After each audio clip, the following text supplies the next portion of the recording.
Get off! Get your hand out of my pocket! No, I will not lend you £10 until next payday.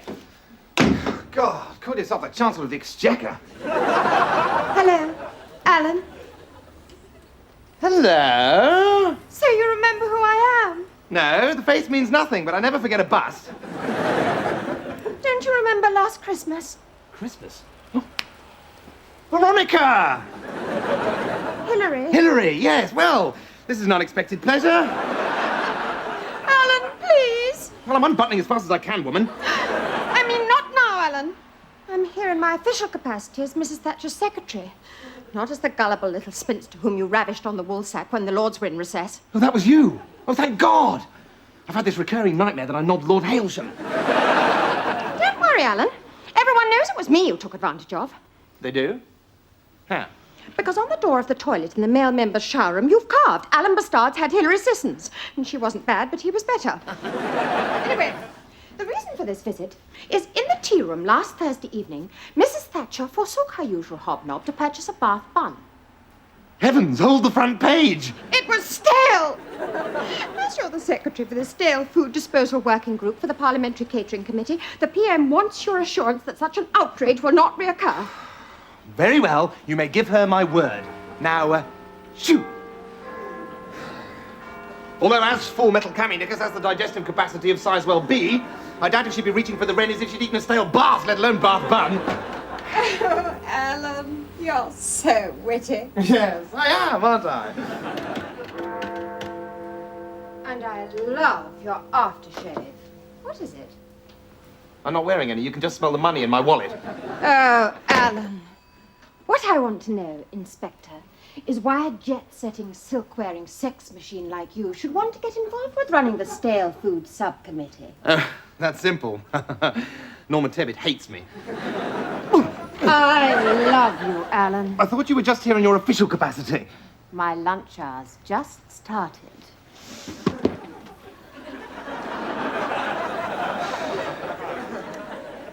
Oh, well. Hello, Alan. Hello, Piers. This is Hillary Sissons, the Prime Minister's secretary. Hello. Oh, Hillary Sissons. Oh, there's something really funny written about her on the toilet door in the men's shower room. Where have you been, Piers? Pardon? I want you to do something very important for me. See, Norman Tebbit, Nicholas Ridley. Ah, here we are. Cecil Parkinson. Now, this is Cecil's credit card. As you can see, it's quite an easy signature to copy because he can't do joined-up writing. You mean you've stolen Cecil's credit card? Don't be disgusting. Parky's a very busy man. What with a star chamber to run and a little child to avoid. He pays me to do his shopping for him. Silly me. Silly you. Now, I want you to go down to Garrard's the Jewellers. They're holding for me a diamond-encrusted Daladier lobster watch. It costs £14,750. Yes, I've just got to make a phone call first. What?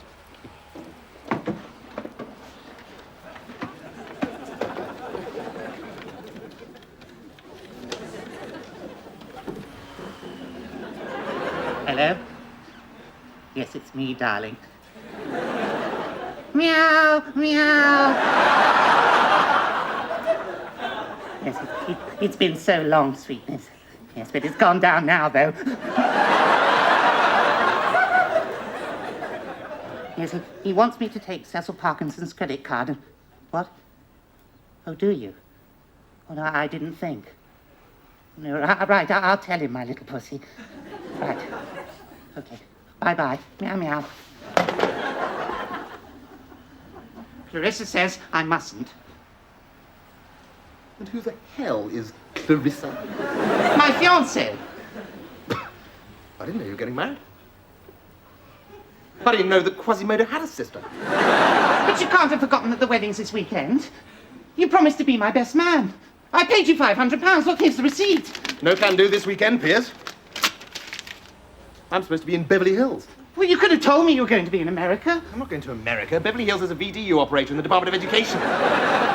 In fact, as I don't seem to have a diamond-encrusted Daladier lobster watch on my wrist at the moment, perhaps I should phone up Beverly and find out exactly what time I'm meeting her on the weekend of your wedding. Gosh, what a shame that I haven't got a nice ticky-tocky watch. All right. Give me the credit card. I'll go and get your king prawn watch. Good lad. But this is the last errand I ever run for you, Alan. Clarissa says when we're married, you won't be able to kick me around anymore.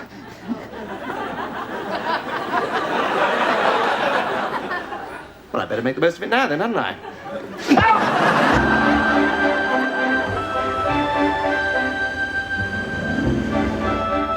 Here we are. What a ghastly little place. Good. Just in time for cocktails. Is this new watch you're wearing? Yes, it is. It's a present from Cecil Parkinson. You like it? Yeah, it's very flashy, vulgar, typically newbie. Well, you're going to be so out of place this weekend. I'm really looking forward to it. I mean, you don't hunt, you can't shoot, you can't ride. Everybody will see you for the pathetic little urban yokel you really are. What's the daisy? Don't frighten the horses! God had meant us to ride horses. He would have given us all enormous asses, like that woman's got hanging at the bottom of her back. Get out of the way, you bloody yokels!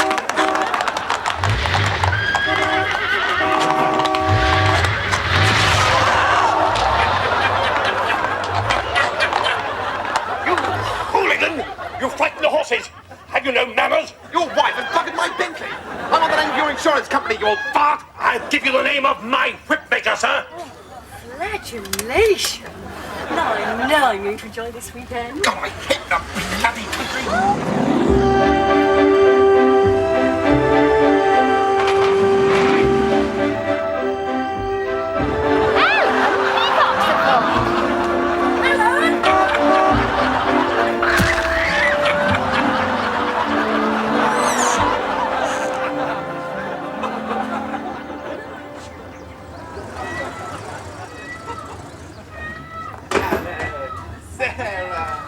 Oh, super. Mwah. I see you met Clarissa's parents, then.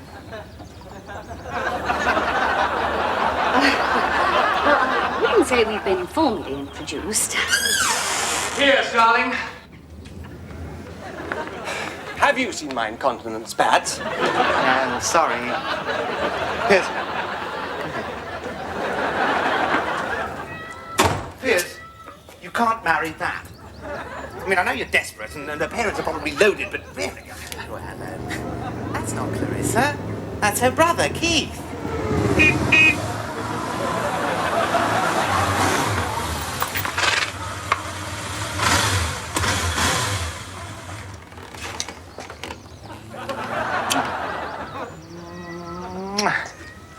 Alan, Sarah, this is Clarissa.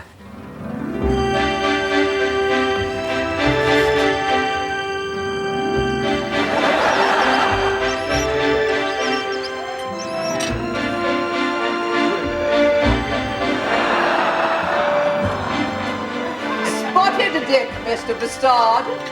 No, it's only a rash. Oh, God! Sorry. Miles away. Wish he was, nasty little spiv. Did you enjoy your roast peacock, Mr. Bastard? Perhaps you could run down a cow for us tomorrow to help with the wedding breakfast. Okay, what time will you be grazing? Damn Tommy should be shot! What I want to know is, if I can't be best man, why can't I be a bridesmaid? Keith, go to your room. And I wanted Nigel Cochrane to come to my wedding. I am not having that nouveau riche pop singer under my roof. He's almost as vulgar as Bastard. And he uses a white Rolls Royce to go to Sainsbury's. Sainsbury's, Tesco's. Well, if we have all had sufficient, we will take coffee in the library. Which is where we keep the books, Mr. Bastard. Oh, really? My accountant looks after mine. Yes. Clarissa, hello. We haven't had the chance to exchange 3 words, and there's one or two things I feel I ought to sort out with you, you know, about Piers. Well, can't we discuss it over coffee? Not really, no. You see, there are things about Piers that not even Piers himself knows. There's a terrible secret disease that runs through the Fletcher Dervish family. His mother told me about it on her deathbed. His mother isn't dead. Is she? Oh, good. Great. They found another liver then. That's wonderful news. You should change your name to Colon, Mr. Bastard. You're so full of crap. Clarissa! Clarissa! Listen, come on, Tanya. You're too good for Piers. I love you. No. No, I do. I want you. Come away with me and I'll make you rich beyond the dreams of Joan Collins. All right, look, marry me. You're already married. Yeah, well, it's a mere technicality. I'm an honorary member of the Kuwaiti royal family. I can have as many wives as I want. I have no intention of abandoning my darling Piers. But you can't say that. I'll kill myself. Life without you wouldn't be worth living. Oh, balls. Yeah. You don't love me. You just want to get gynecological with me, don't you? Well, put it like that. Look, if it's hot sex you want, why not just come out with it instead of all this rubbish about love? Yeah, but if I did, you'd just laugh in my face, wouldn't you? And if you're no good, come on. Let's do it on the table. It's a bit hard, isn't it? The time for weak, smutty jokes is over, Alan. Let's see this huge majority I'm always hearing about. But I thought you were always going to be faithful to Piers. Of course, once we're married.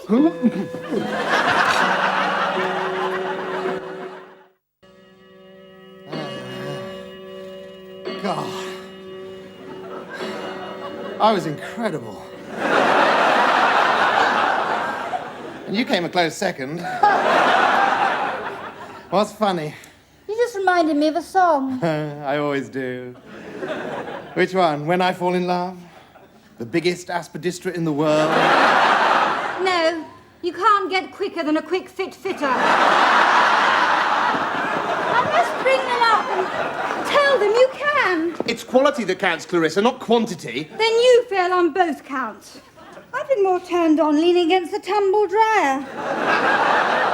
I should have known what sort of lay you'd be when I saw your watch. Piers may be no Don Juan, but compared to you, he's Warren Beatty. What, you mean you've done it with Piers? Yes, of course, and Warren Beatty. I'm telling you, Alan Bastard, Piers is not going to be your stooge anymore. He's not going to run your little criminal errands or pay for the rent of your felt tip. Piers Fletcher Dervish is going to be my husband, and I intend to look after him. Now, shall we join the others and pretend this sordid little interlude never happened, which is almost true? You smug bitch.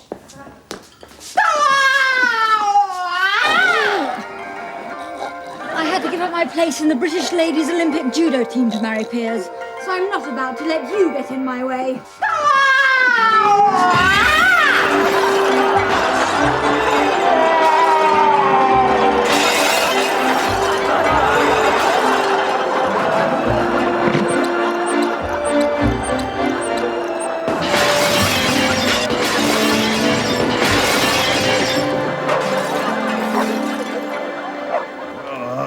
God. Doesn't a full poster make one feel horny? No. And there's a 13-amp socket right by the bed. Not tonight, Sarah. Not this year, you mean?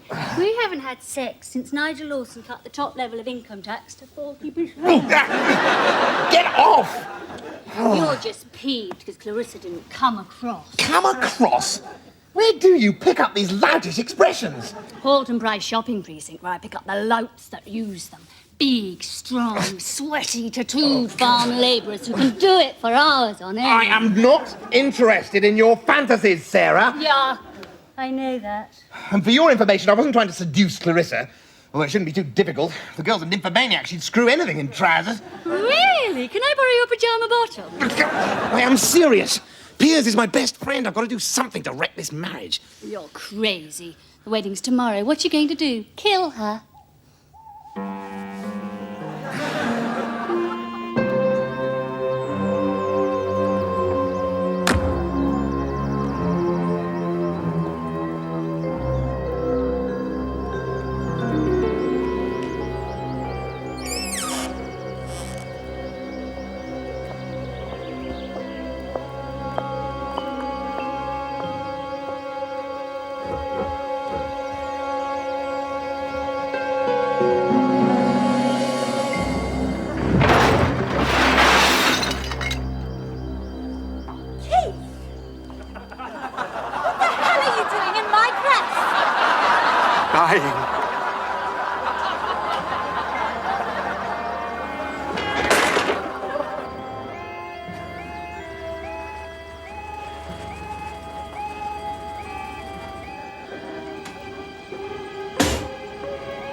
think they're all right? Probably just last-minute nerves. I suffered from them. My mistake was I still turned up. Look, I've got another wedding at midday. What time do you make it? Oh, I make it 11:16. Don't mind me saying so, Mr. Bastard. That's a very vulgar watch. I suppose they've had an accident. Oh, yes, that's probably it. Oh, well, let's all go home then. Come along, darling.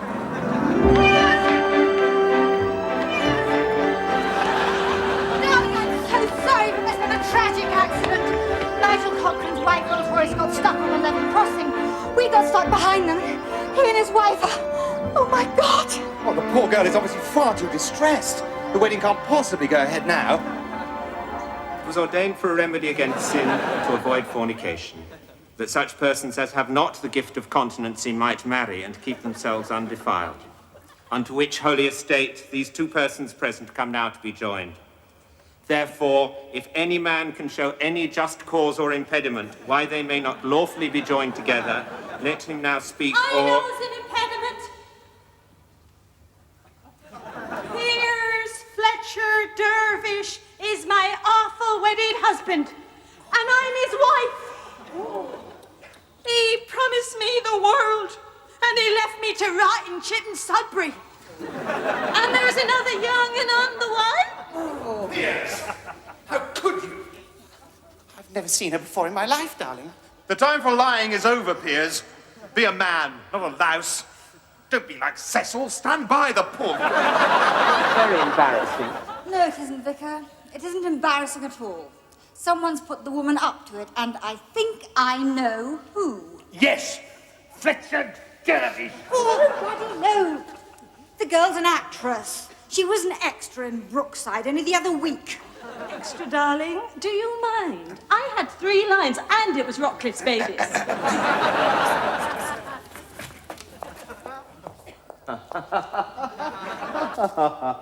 Oh, hello.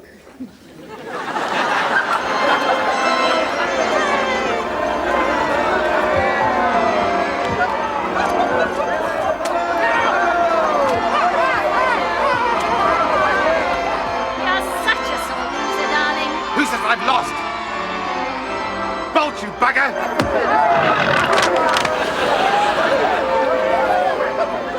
I must especially thank my best man and closest friend in the whole wide, wide world, Alan Bastard, MP. It was Alan, using his influence as a member of the House of Commons Catering Committee, who managed to arrange tonight's surprise menu at such short notice. Thank you. Oh, I do thank you.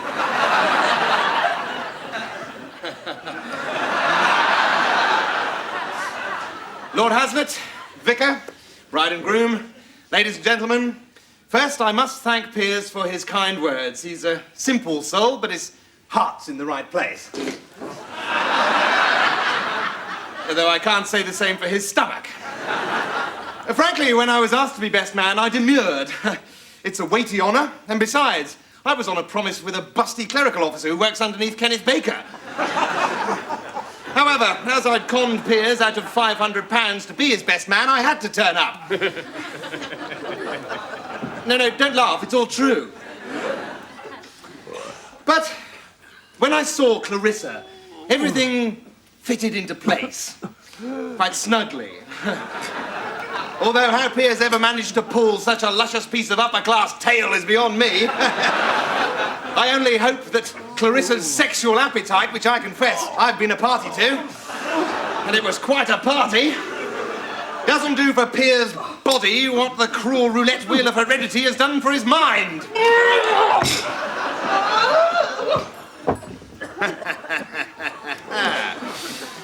Well, Piers thanked me very effusively for arranging the catering at such late notice. Well, it was the least I could do after cancelling Harrods. And as the secretary of the Stale Food Disposal Working Group of the House of Commons Catering Committee, it was easy for me to lay my hands on 24 portions of poached salmonella. And the 5 gallons of botulism sorbet, which seemed to have gone down so well. And now seem to be coming up with similar ease. Well, As a self-made lower-middle-class Tory who's pulled himself up by dint of his own talent and unscrupulousness, I can't tell you how happy it makes me to see all you landowning upper-class tosspots puking your rings. And that goes double for my Sarah here, who is to wifely loyalty what Edwina Curry is to help the aged. Those of you who managed to recover will remember this as a rather unusual wedding. And Clarissa Fletcher Dervish will know that I'm a very dangerous man to cross. So. So, if you'd all like to charge your glasses and be upstanding. No? Then I give you the toast. Piers and Clarissa.